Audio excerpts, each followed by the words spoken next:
Olá, começa agora mais uma edição do Jornal Parlamentar.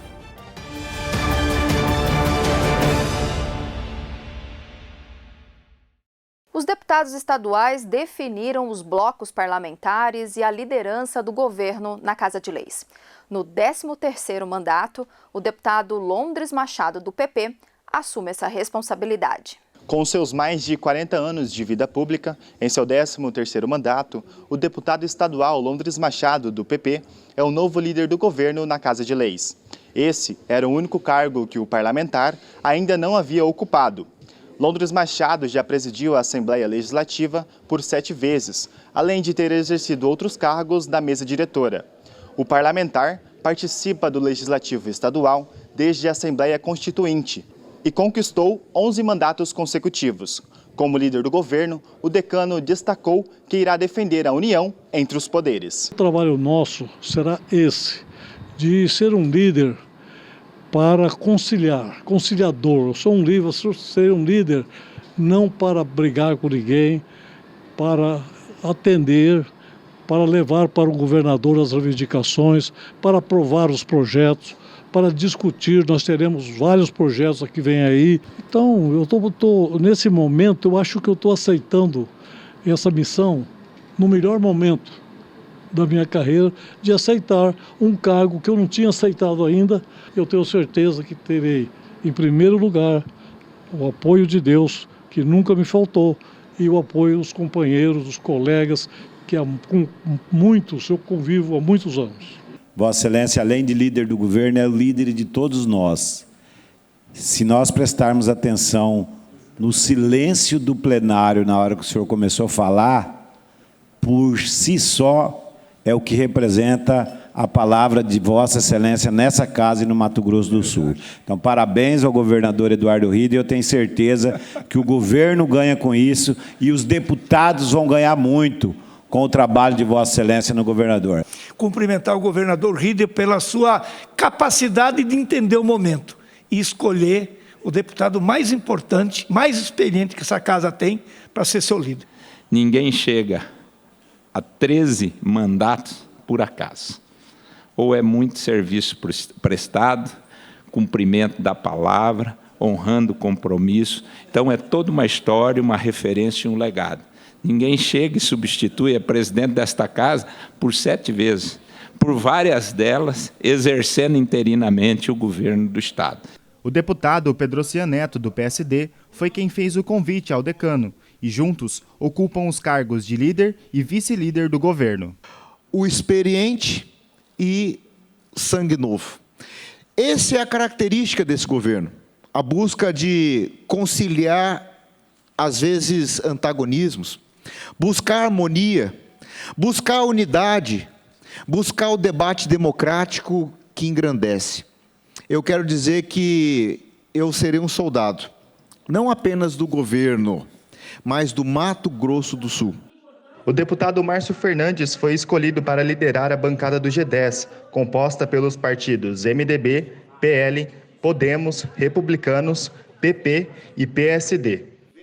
Sempre trabalhei ouvindo os demais pares, levando as reivindicações, trazendo muitas vezes as soluções, né? Eu acho que essa democracia interna, não ter essa imposição, ouvir a todos, acho que esse é um papel fundamental que o líder precisa ter.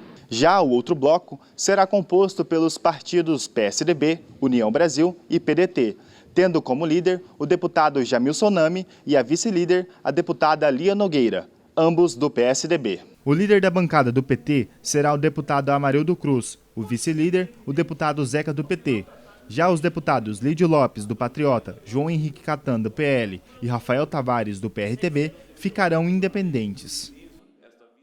A comissão, formada pelos deputados Júnior Mock, do MDB, Pedro Kemp, do PT e Pedrocian Neto, do PSD, apresentou na primeira sessão da semana um projeto de resolução para alterar o regimento interno da Casa de Leis, quanto às sessões remotas.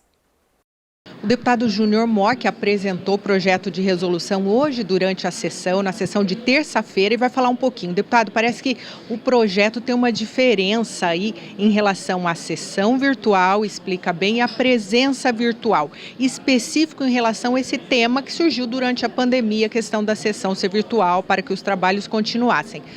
Como deve ficar? Qual é a proposta apresentada? Em verdade, o presidente criou uma comissão composta por mim, pelo deputado Pedro Kemp, pelo deputado Pedro Pedrocian Neto, para que nós pudéssemos apresentar uma proposta de alteração, ou adequação do regimento, tratando especificamente dessas duas questões. Uma são as sessões virtuais, sessões remotas, e a outra é a presença virtual do deputado. Então, nós apresentamos uma proposta, discutimos isso numa reunião entre nós três e a assessoria jurídica e apresentamos uma proposta que entre nós foi uma proposta de consenso.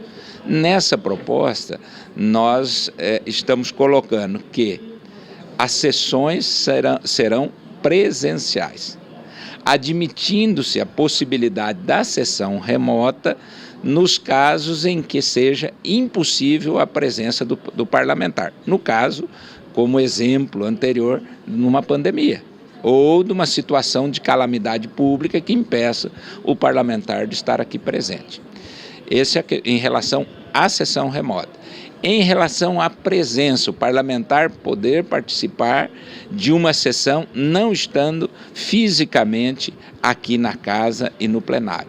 Então, nós colocamos as hipóteses que foi discutida e consenso entre a gente, espero que seja também da casa, que somente admitir-se-á a presença remota, ou virtual do parlamentar participando das sessões, nos casos em que ele estiver em outro local, designado oficialmente pela casa, ele vai num município ou outro, representando a Assembleia Legislativa naquele município. Então, obviamente, ele pode participar porque ele está lá designado pela casa. Ou nos casos em que ele esteja de licença tratamento de saúde. Ele está em licença de tratamento de saúde, na sua casa ou no hospital, mas quer participar da sessão, faz questão, também lhe é permitido essa participação.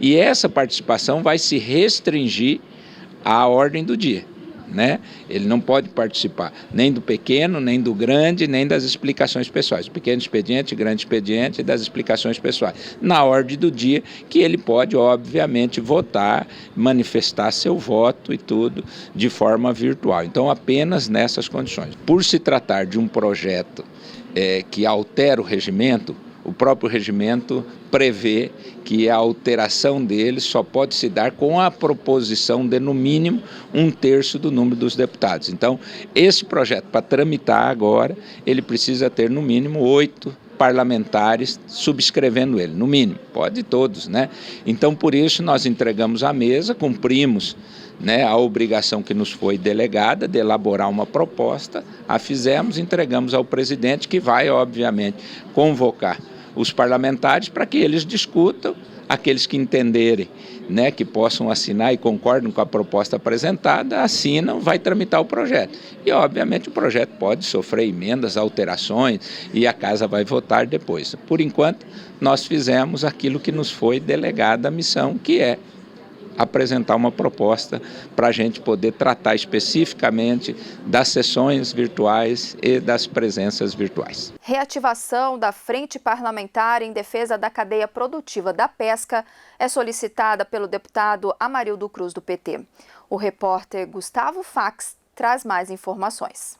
Durante a sessão plenária desta terça-feira, 14 de fevereiro, o deputado Amarildo Cruz, do PT, propôs a criação da Frente Parlamentar em Defesa da Pesca.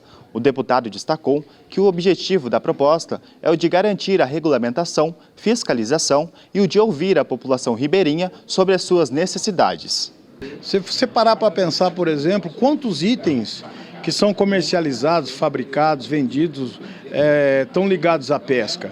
A área de lazer, a área de pesca, a área de turismo, a área de praia, tanta coisa que nós temos aqui no nosso estado. Agora precisa ter uma regulamentação, uma discussão mais profunda acerca de toda essa questão, de toda essa cadeia que está envolvida na produção, né, que a pesca atrai em torno de si.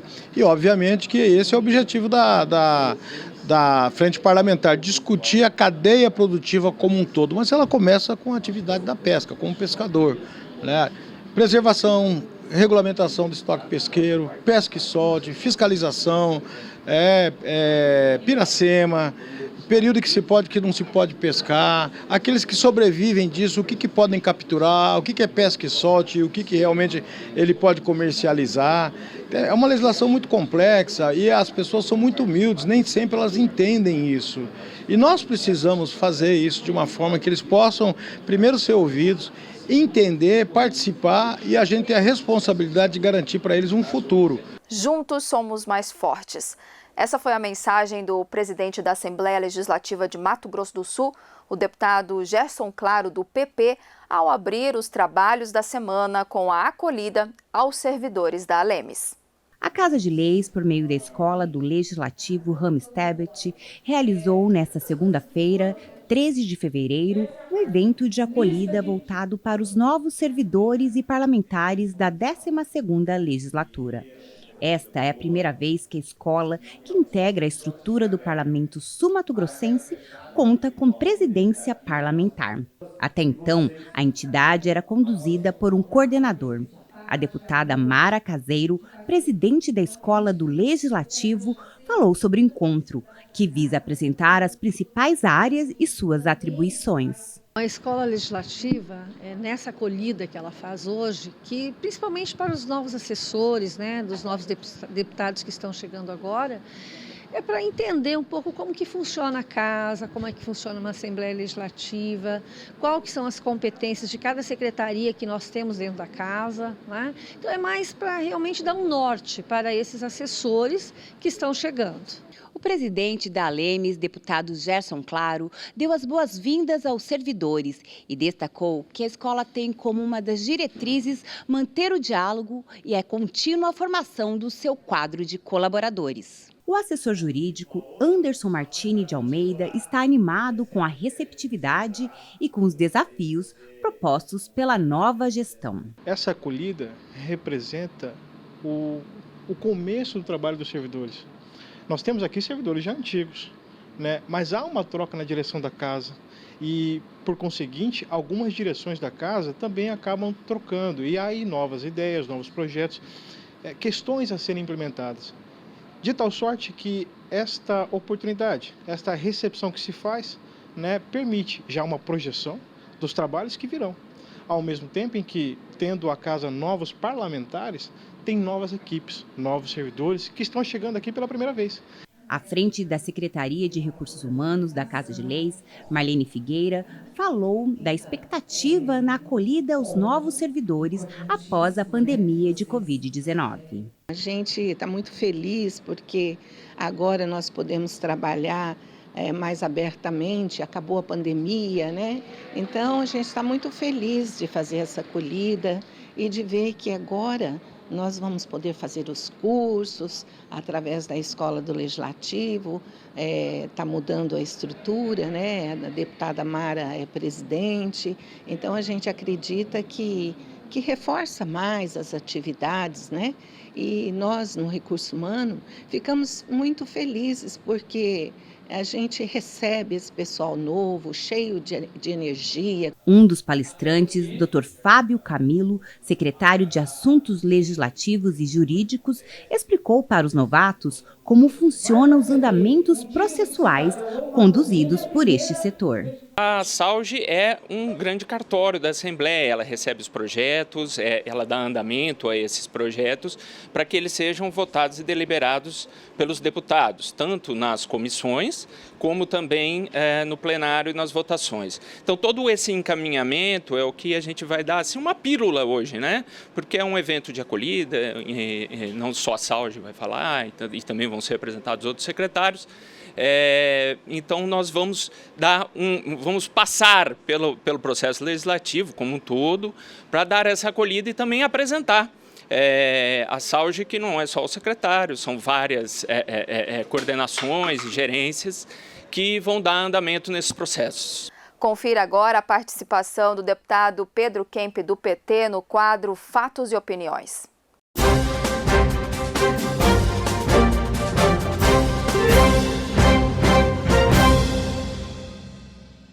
Eu quero trazer à tribuna, nesta sessão, um debate sobre a situação da educação, principalmente aqui na capital, Campo Grande, porque nós voltamos a uma situação que já havíamos superado há bastante tempo, que é a falta de vagas para crianças no ensino fundamental.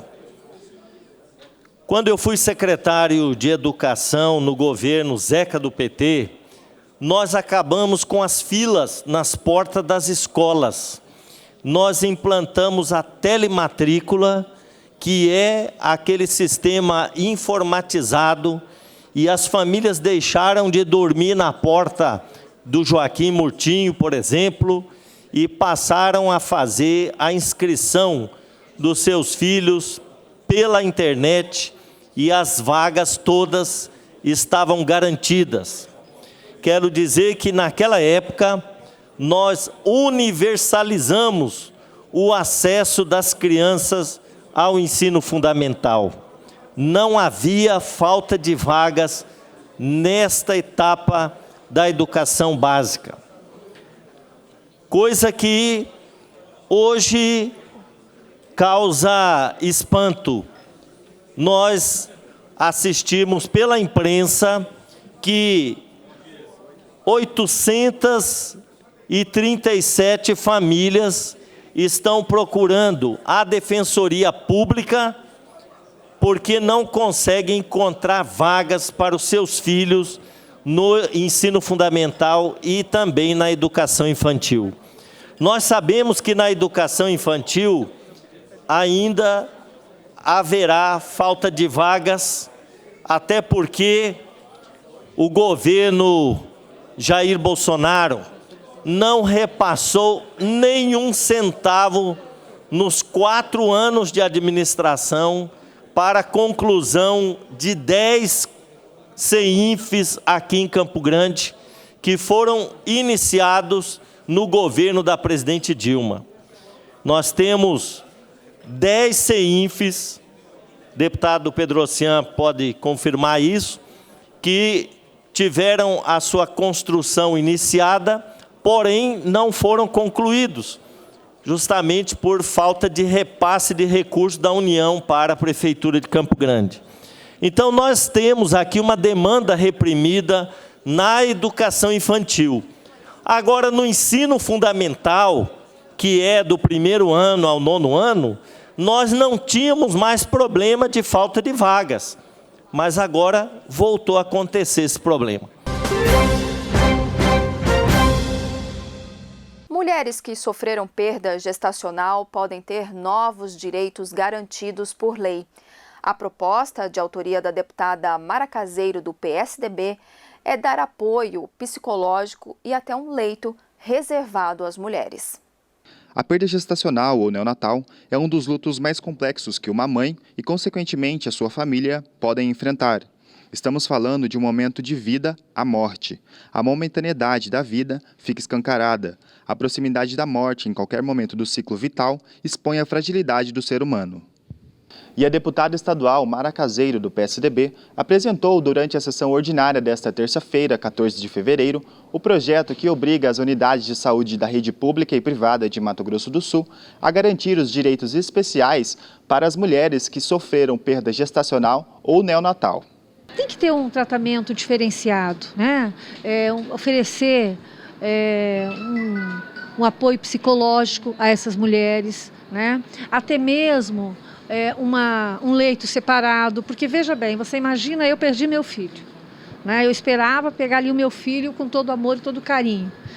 Não vou poder fazer isso, Aí eu vejo do meu lado alguém que está lá com o seu filho, isso é uma dor que ela multiplica, entende? Então, nesse ponto é que a gente entrou novamente com esse projeto para que haja esse entendimento e possa, então, as mulheres que percam seus filhos possam ter o direito de ter um atendimento psicológico e também um leito em separado. Além disso, para que essas mulheres, se elas quiserem e não comprometer a saúde, que elas possam ver o filho que perdeu. É muito complicado você não ter o direito de olhar o seu filho embora. Isso vai te causar dor, mas você vai olhar, enfim, é nesse sentido que o projeto traz essas garantias do direito a essas mulheres. O deputado Lídio Lopes, do Patriota, protocolou um projeto de lei que proíbe as unidades públicas e particulares do Estado a reterem as macas do SAMU e Corpo de Bombeiros.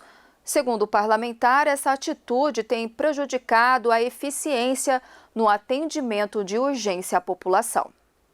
A retenção de macas por hospitais públicos ou particulares do Estado pode ser proibida com a aprovação do projeto de lei apresentado pelo deputado Lídio Lopes, do Patriota. Segundo o parlamentar, as ambulâncias do SAMU e o Corpo de Bombeiros Militar estão sendo prejudicados na hora de realizar atendimento imediato aos pacientes. Quando você se retém uma maca com um paciente dentro dos hospitais, você tira do veículo para fazer esse socorro, né? E em Campo Grande está acontecendo muito isso e cada vez está aumentando essa proporcionalidade. Tanto que o município adquiriu 10 macas e não tem maca. No dia de ontem, por exemplo, uma cidadã ficou 4 horas estendida no asfalto, aguardando o socorro da SAMU. Um outro cidadão, 3 horas também aguardando o socorro do SAMU, porque não tinha ambulância com maca para buscar esses pacientes.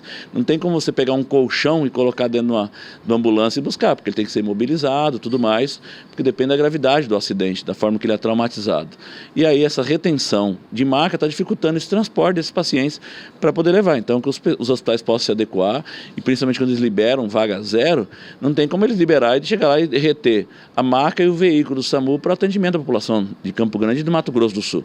Essa é uma preocupação muito grande. Como é um problema recorrente, não tem como você não criar uma legislação aqui para penalizar esses hospitais para que parem então com esse problema, para que dê uma solução, para que o município fique. Por quê?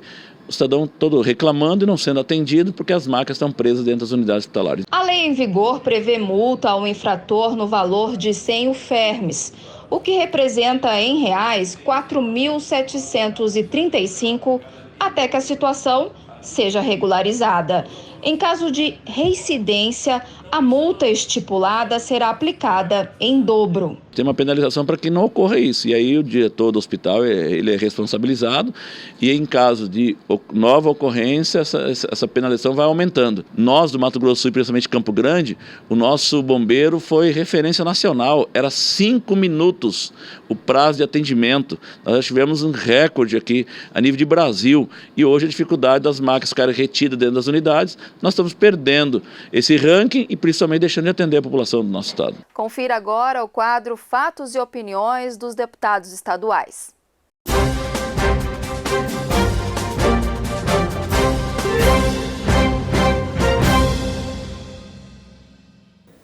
Eu vou propor, Paulo Correia, meu querido companheiro, amigo, uma alteração na lei do Fundersul, que com o seu apoio do deputado Londres nós aprovamos nessa casa, propondo que 30% do Fundersul, dos recursos do Fundersul, anualmente sejam utilizados para o asfaltamento de estradas que deem acesso a núcleos da agricultura familiar. Conversando com o governador Rieder, ele adorou a ideia. Eu disse ao governador Rieder, eu ando 70 quilômetros para chegar numa aldeia, ando 60 quilômetros de estrada de chão para chegar num assentamento, ando 100 quilômetros para chegar numa comunidade quilombola, estrada de chão. Pedro Kemp, como que nós podemos querer que essa gente possa produzir isso com a sua produção? Núcleos de assentamento rural, como Cidrolândia, como Nioaque, como Nova Andradina, como Naviraí, como Itaquiraí, como Nova Alvorada, enfim, podem merecer parte desses recursos que nós vamos aprovar numa definição de quais são as prioridades para garantir, meu caro companheiro, amigo Zé Teixeira, nossa causa é comum, da paz no campo, com desenvolvimento. Portanto, vou propor essa alteração e estou antecipando. Como conversava agora com o deputado Paulo Correia, deputado Zé Teixeira, Paulo Correia, provavelmente o senhor também, tem propriedades na área da fronteira. Eu não tenho fazenda, eu tenho uma pousada, da onde tiro sobrevivência lá na Foz do Apa. Pois bem, deputada Mara, lá na pousada pantaneira Foz do Rio Apa, nossos guias que saem para pescar, Pedro Kemp, tem que levar ao celular da Tigo, porque do Brasil não pega. Do lado paraguaio tem um lugarejo com 50 casas, tem uma torre enorme da Tigo que atende toda a região, inclusive nós do Brasil. Não digo que é vergonha, não digo que é vergonha, a operadora paraguaia, é um erro. Fui buscar alternativa, presidente, fui buscar alternativa e fui lá no Ceará, do Ciro Gomes, fui ver em Minas, que depois copiou o projeto, depois o Espírito Santo, que copiou o projeto. O que eles fizeram? Eles fazem um levantamento ao Mato Grosso do Sul para atender a área rural, as fazendas, os assentamentos, as comunidades, os distritos. Vai precisar de 200 torres.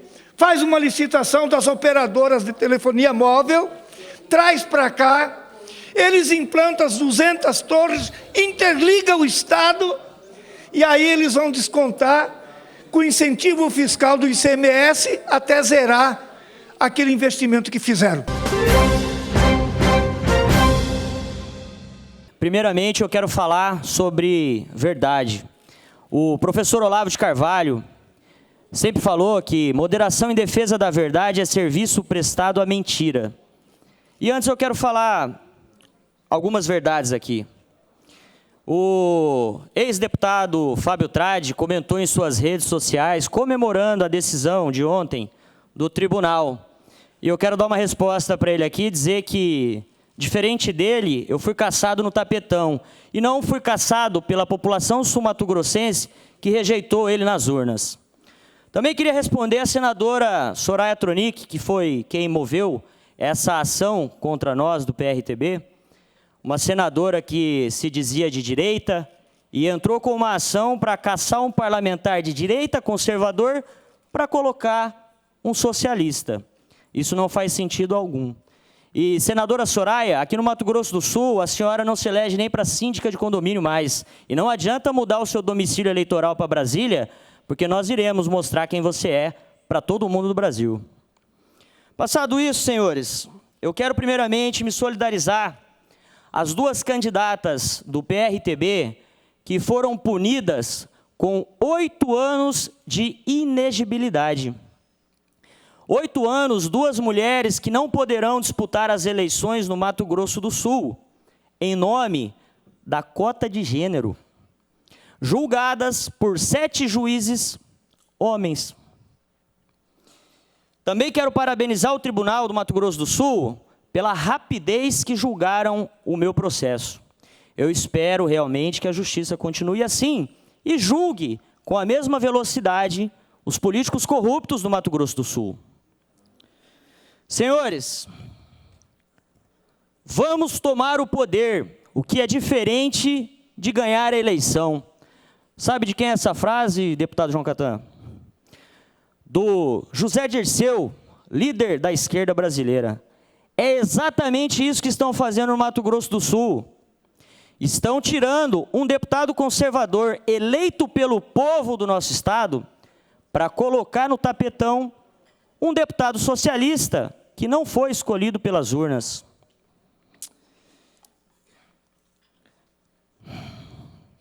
Sabem quantas vezes um deputado foi caçado dessa forma no nosso estado?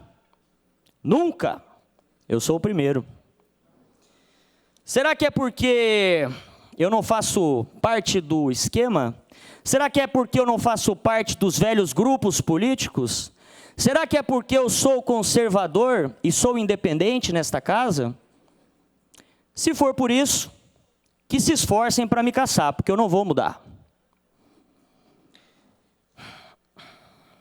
Senhores, eu cheguei nessa casa aqui, não foi pelo caminho fácil, foi pelo caminho certo.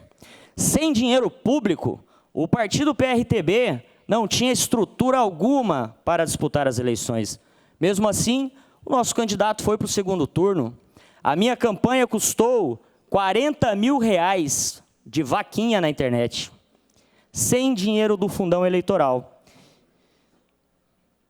Pessoal, para finalizar, não quero me estender muito. Eu quero dizer uma coisa para vocês.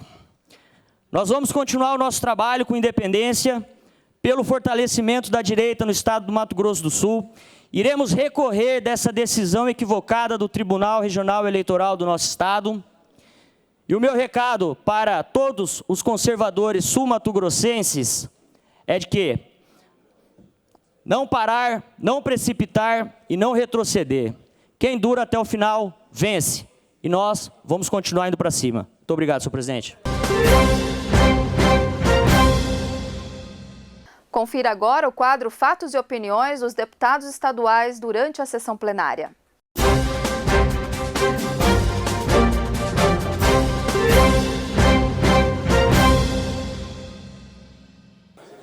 Três crianças são estupradas por dia em Mato Grosso do Sul. No ano de 2023, deputado Pedro, já foram registrados 182 casos de violência sexual contra crianças do nosso estado. Um estado rico como o nosso, do ponto de vista geográfico maior 3 vezes do que a Espanha, que é um dos maiores produtores de grãos do Brasil, um estado rico da sua diversidade tão importante, da sua cultura, mas que infelizmente um estado que tem índices maravilhosos na questão da geração de emprego, é um estado também que é um dos maiores no que diz respeito à violência contra a mulher. Não é à toa que a primeira casa, deputado Coronel Davi, da mulher brasileira fora criada aqui na nossa cidade. A tamanha violência contra a mulher. E esta casa, Pedro Kemp, tem várias leis. Só de minha autoria tem 4 leis que versam sobre esse assunto em defesa da mulher. Isso é uma vergonha para nós. E um outro extrato horrível é este. E agora na pandemia, isso evidenciou, aumentou praticamente 20% a violência contra a criança, o abuso sexual, o estupro. E quando você vê caso de criança de 1 ano de idade, isso é uma loucura. Eu lembro, deputado Pedro, eu funcionário do HU, ali na universidade, isso na década de 80, um bebê de apenas 10 meses de vida, fora estuprado pelo padrasto, 10 meses de vida, fora dilacerado por aquele que deveria, deputado Londres, protegê-lo, amá-lo, cuidar de forma veementemente. Esse bebê ficou apenas 1 semana ali no CTI do hospital. E isso se repete e aumenta. E por que aparece muito? Não é porque é caso novo. Desde que o homem existe no planeta Terra, isso já existia. Acontece que agora, Carmen Sestari, a mídia social permite com que isso venha à tona. Por isso que a violência contra a mulher hoje parece que aumentou muito. Mas não, é porque agora as pessoas estão se conscientizando, deputado Lia Nogueira. E na medida que você se conscientiza, você passa a ter a compaixão. E compaixão é diferente de ter dó. Compaixão significa você reconhecer que alguém está necessitado e você estende a mão para levantar. E foi por essas razões que em 2009, deputado Coronel Davi, eu apresentei um projeto de lei instituindo a Semana de Combate à Pedofilia no mês de maio. Nós rodamos esse estado, deputado Antônio Vaz, e Vossa Excelência é testemunha ocular disso, fazendo debates, seminários. À época, a ex-ministra Damares era assessora do senador Magno Malta. Vimos casos horríveis, de norte a sul, de leste a oeste desse país. E agora, lamentavelmente, esse caso que repercutiu tão grandemente na nossa cidade, o caso da Sofia. Coisa triste, que na verdade eu que tenho 5 filhos, tenho 3 netos, a gente se coloca no lugar do parente que hoje está enlutado, deputado Lídio, do parente, do avô, do tio, do primo, do irmão, que hoje enlutado por essa situação tão triste, tão degradante. E como mudar isso? Só através da nossa participação. Aqui tem uma cartilha, deputado Gerson, que em 2009 eu fiz, aqui já a lei foi em 2009, no meu primeiro mandato. Apresentamos isso, deputado Pedro, conscientizando, praticamente visitamos os 79 municípios, com psicólogos, com médico, falando desse tema tão triste. E eu sei que Vossa Excelência tem também leis aqui aprovadas que versam sobre esse assunto, sobre como ajudar a defender as nossas crianças.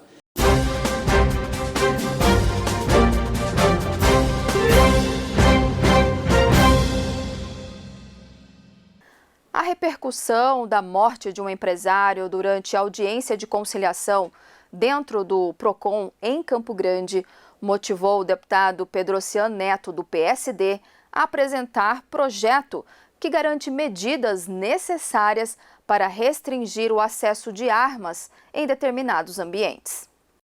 O assassinato do comerciante Antônio Caetano Carvalho durante uma audiência de conciliação no PROCON foi tema de debate aqui na Assembleia Legislativa de Mato Grosso do Sul.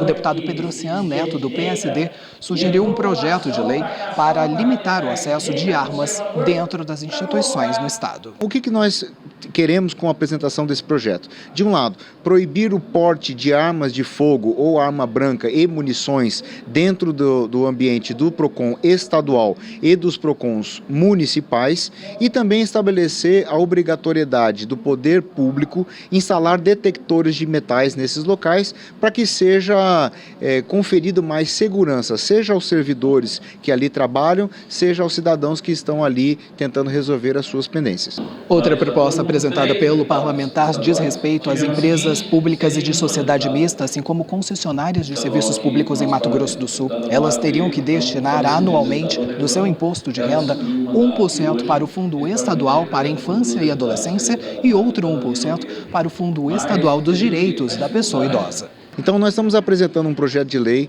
estabelecendo a obrigatoriedade das empresas concessionárias de serviço público aqui no Mato Grosso do Sul e também aquelas que sejam permissionárias ou aquelas empresas que tenham feito uma espécie de parceria público-privada, chamadas PPPs, com o Estado do Mato Grosso do Sul, que elas destinem um recurso que não vai sair do caixa dessas empresas, não é um valor que ele paga a mais, é um valor que ele já pagaria para o imposto de renda e, ao invés de fazê-lo, faz nesses dois fundos que vão acabar irrigando essas entidades que prestam um serviço maravilhoso aqui do Mato Grosso do Sul e ajudam na coesão do tecido social. Confira agora o quadro Fatos e Opiniões dos deputados estaduais durante a sessão plenária de quarta-feira.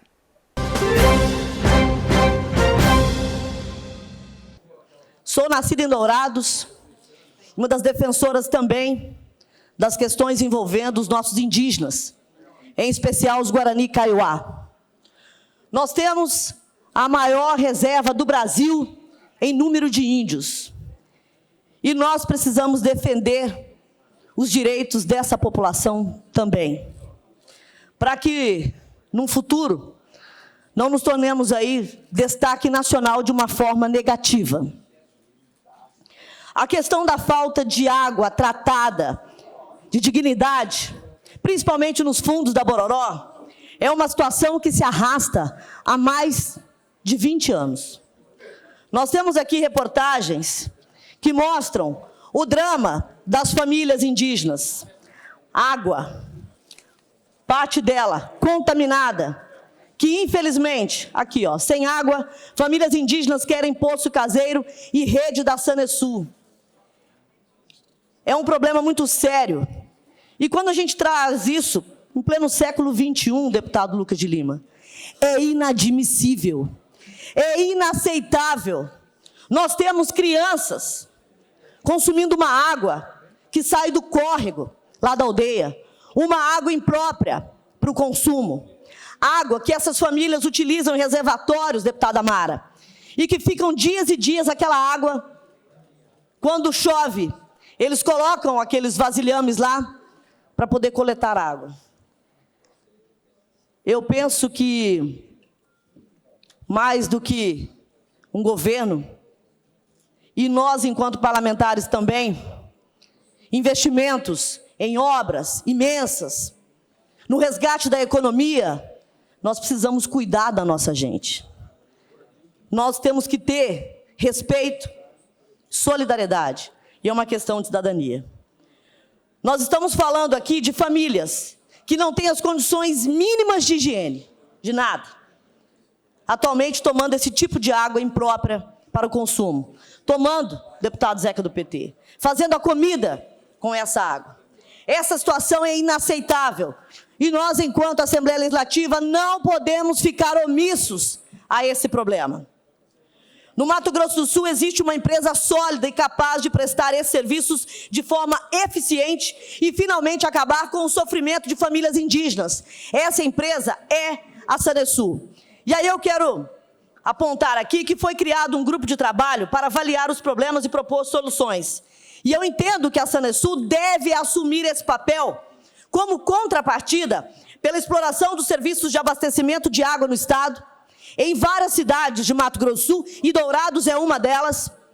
Quando eu era vereadora suplente, nós aprovamos o projeto que mantinha o contrato da Sanesul por mais de 30 anos em Dourados, nos serviços de água e saneamento básico. E essa é uma questão de contrapartida, e essa mesma empresa deve cuidar desse nosso patrimônio histórico e cultural, das nossas raízes, e por conseguinte acabar com esse martírio das famílias indígenas. Qual é o reflexo disso quando se observa a elaboração dos orçamentos da União, dos estados e dos municípios?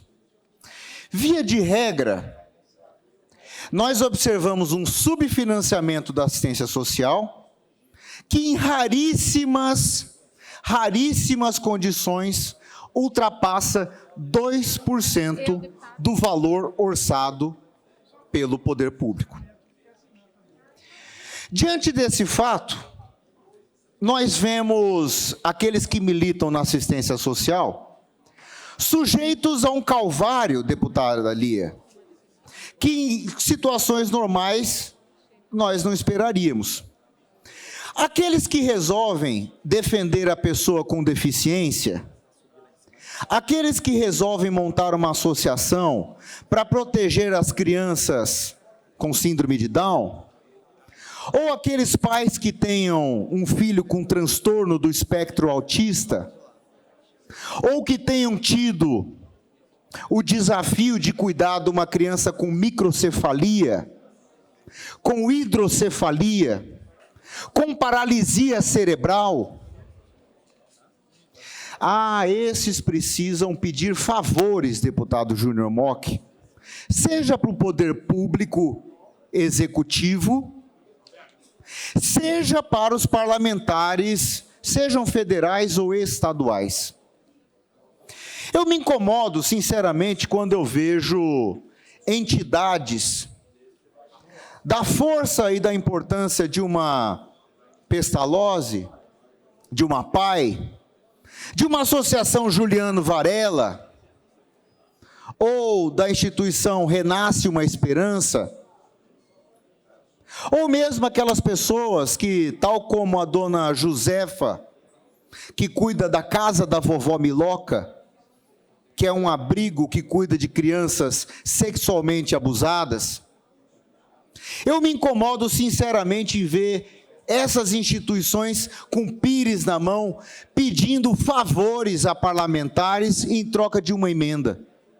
Uma emenda que é muito bom que a gente conceda, mas nós precisamos de uma política efetiva para despolitizar a assistência social e irrigar esse tipo de ação com recursos carimbados, com recursos destinados, com recursos assegurados no orçamento público. O Jornal Parlamentar fica por aqui. Essas e outras reportagens você confere no YouTube da Casa de Leis. Basta pesquisar por Assembleia Legislativa de MS. Siga nossas redes sociais, Instagram, Facebook e Spotify. Mais informações no al.ms.gov.br. TV Alemes, a TV da gente de MS.